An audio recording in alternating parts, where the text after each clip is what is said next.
నేను ఒక స్కూల్ టీచర్ని. నాకు తెలిసిన భాషలో చెప్తాను. మనిషి పడే బాధని డెల్స్ లో కొలుస్తారు. పంటి నొప్పి 10 డెల్స్.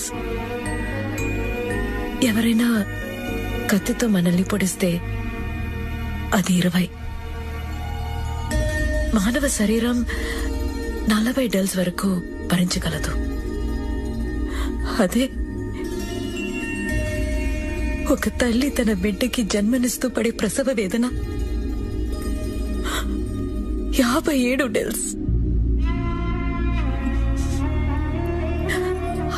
అందుకే 9 మాసాలు మోసి నిన్ను కన్నాను రాని తల్లులు ఏడుస్తున్నారు.